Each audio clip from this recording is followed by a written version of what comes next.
I had just finished my invention and its prototype.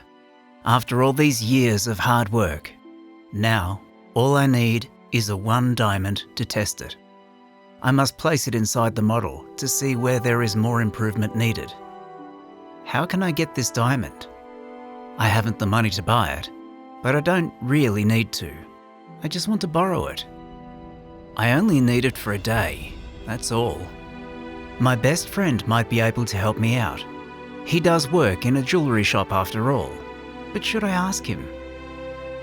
He has worked there for a long time and he loves his job. I don't want to get him in trouble.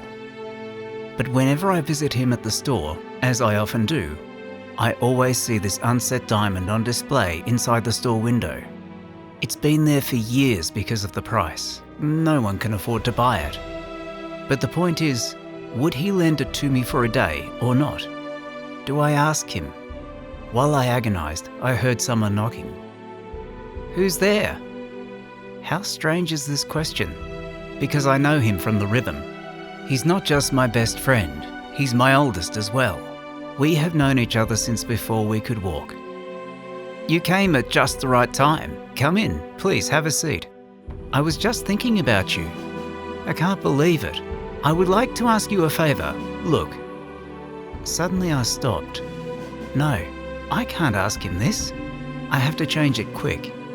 His eyes and his ears focused at me, waiting for me to hear what I want from their owner. My best friend. I stepped back from revealing the real favour. I had to change it, replaced it with something small, something meaningless. I had to ask. I had already started. I heard his answer. For sure, he'll do it for me. My mind wandered, daydreaming about what his answer would have been if I had asked him for the diamond instead. He woke me up by standing as he had to go. He must have just come to say hi. He probably thought I was thinking about my invention. He knew that I was still working on it. Okay, my friend, see you tomorrow at the store. Then he left, but I went back to where I started. I asked myself, why? I deceived to my friend. Yes, I had to do this because I knew my friend. I didn't want to put him in a tough position between his integrity in his work and his loyalty to me. I wanted to save him from the hardest answer. If I told him the real favour I wanted, even though everything inside the store belonged to the owner and not him, he still signs for every item in the store. I knew my friend, his honesty and pride in his work. I still remember that time he showed me the most beautiful necklace I had ever seen. I went to hold it, just to see the beautiful details. At the same moment, no, please, he burst out without thinking. His face was red, and I knew it was hard for him to tell me as his best friend, hard to correct me. But still, please carry it by the stand, otherwise your hand will affect the finish. The oil from your fingers leaves a mark. This is what my best friend is, how meticulous he is, how seriously he takes his responsibility. This is the reason I changed my request. Anything else I could have asked him, but not to compromise his job. The real thing I needed, it's the item in his store, that diamond. It sat on that shelf for ages, just there to show off. Nobody would buy it, and I needed it for just one day. Just a few tests in my prototype. I worked hard all these years to reach the end of my invention to finally make it work.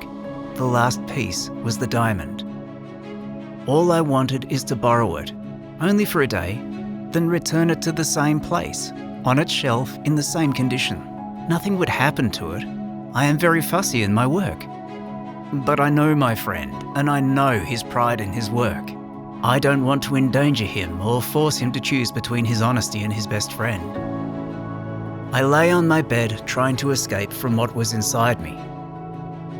From my mind, which kept thinking, there is no other way. I have to borrow this diamond without telling my friend about it. First thing in the morning, I went to the jewellery shop.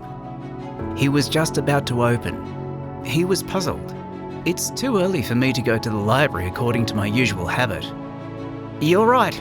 I only came to spend some time with you until the library opens. I'll give you a hand anyway. I helped him turn the store lights on, and cleaned the glass of the store window displays. Then he opened the big safe and together we started to unload the jewellery and place them inside the store window display.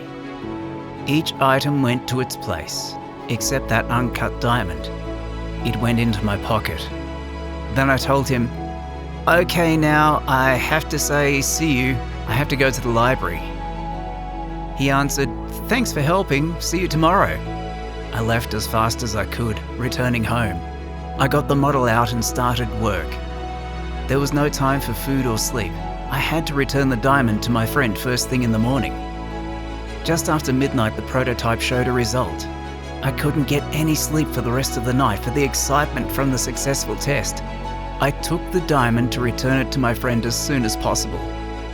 On my way to his store, I started thinking about how to apologize to him about the deceit. When I entered the store, I suddenly stopped. I found a person I had never seen before. He stood and welcomed me and asked, "How can I help you?" I asked him about my friend. He asked back, "Do you know him?" I told him, "Yes, he's my best friend. Where is he?" "I'm sorry to have to tell you, yesterday the owner of the store surprised him with a stocktake and found one of our most expensive pieces missing. The owner rang the police straight away. He must be in jail by now." I left the store without saying another word, directly to the police station. I told them everything. I pulled the diamond out of my pocket right there and gave it to them to return to the owner.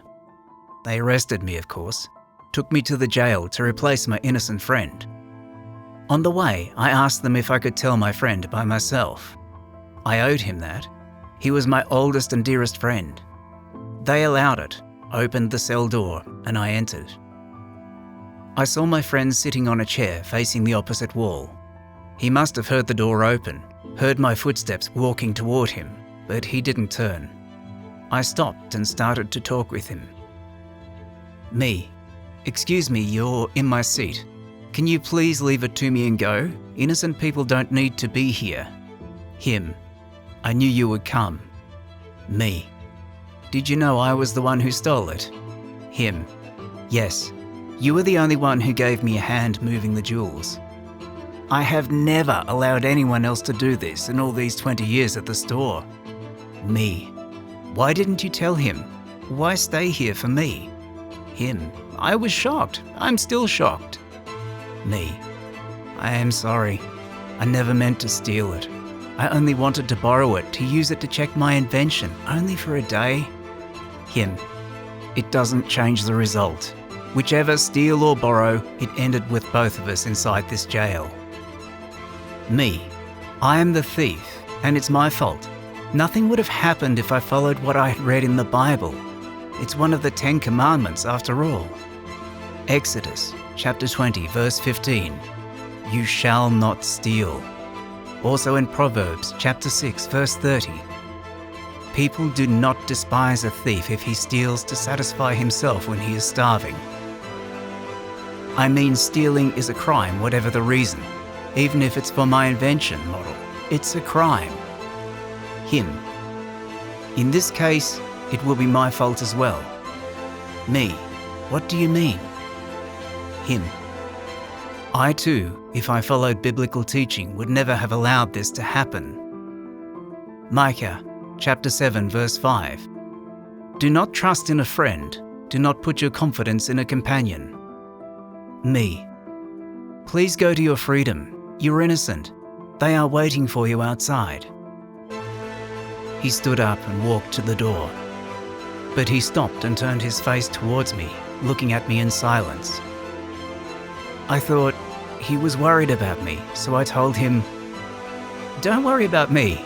I will be here for a short time only." I confessed and explained, and I gave them the diamond to return to its owner. He still said nothing. So I asked him as a joke, "What, is this your first time seeing me?" He said, No, but it is the first time I've seen an inventor in jail."